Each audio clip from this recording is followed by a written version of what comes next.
He is the doctor who says, go ahead, ask me anything. There's nothing off limits. And he's right here making a house call to KOMO Newsradio. Yeah, although it does seem kind of odd to welcome Dr. Oz to the Emerald City. Well, thank you very much. I thought I'd actually were coming out here. But I thought I'd come to KOMO here. Not only are we actually obviously on the station, but I thought this is a great place to troll for patients. Okay. Troll for patients. That is very interesting. Well, newsrooms typically have the worst cuisine.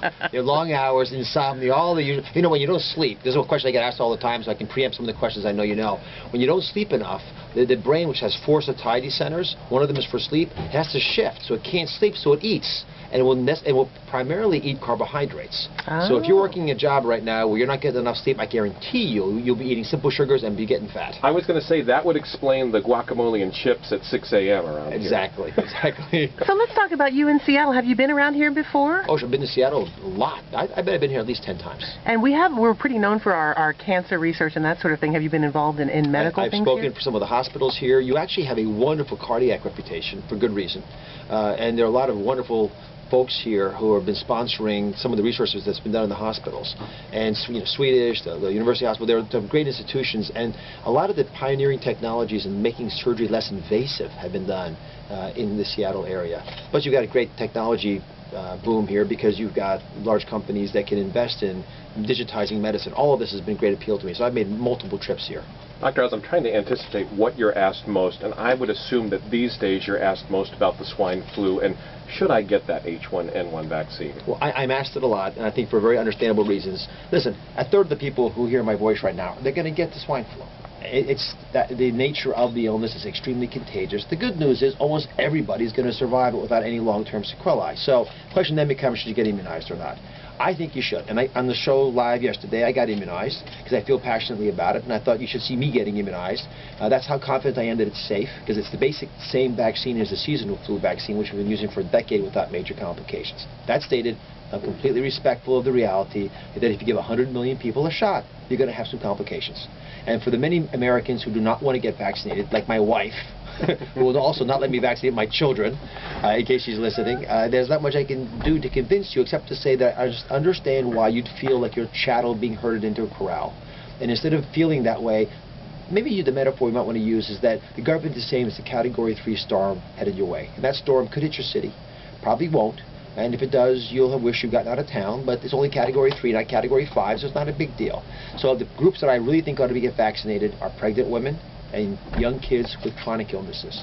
Those two populations have a much higher incidence of complications. If you're an adult and you don't want to get it, it's your choice. If you're an older American, it's not that critical, because older Americans seem to have seen the virus when they were young.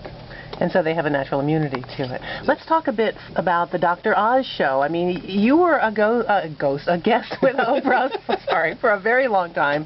And I'm assuming it's very different being a guest and having your own show. Is it fun? It's a lot of fun. It is quite different. When Oprah approached me about 2 years ago to go off and make a show, which obviously she's sponsoring the show, so she's heavily involved in every level of design. So a lot of the creative forces came from Oprah and her team. It was evident to me that I have to make some adjustments. And here's the biggest way I could bring it alive for most of the listeners. When you go to a party, if you're the guest, you got to bring something, right? You bring a gift, you bring your personality, the jokes, whatever it's going to be. You become the life of the party. The host has to be more magnanimous. The host has to let their guests shine. So when Oprah would tape the shows with me in Chicago, and my show, by the way, is taped at 30 Rockefeller Center in New York City, so any listener out there, if you want to come to New York, please come visit the show. We have a great time with folks.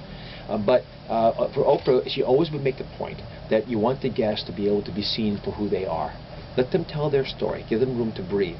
And so I think about that whenever I'm on the show and I see someone coming up. Because, people need a little time to get comfortable. So if you can make that transition easier for them, you create a safe haven, a place where they can tell their story about what's going wrong in their body or good in their body, and they become role models. Because not only is the show about you and for you, but it stars you.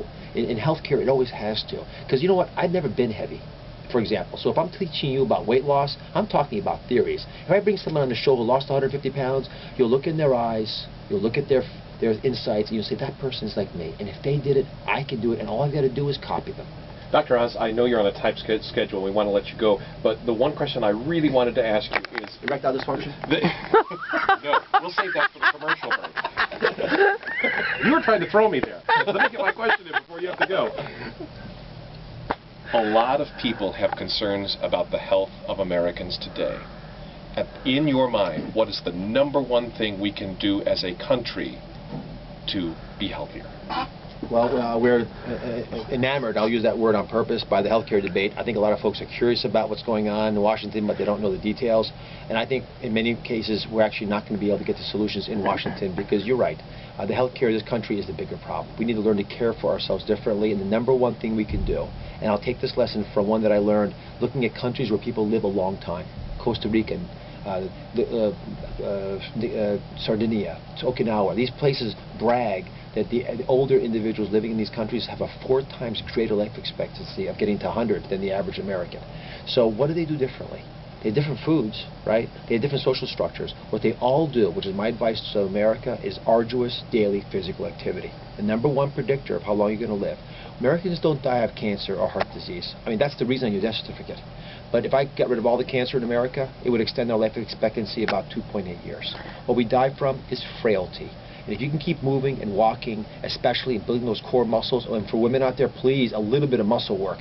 You know, use your body as your gym. Just lift your own body up a couple times in a push-up or a push or sit-up. It helps hugely because that muscle becomes a metabolic furnace that keeps you thin, but it keeps you strong too.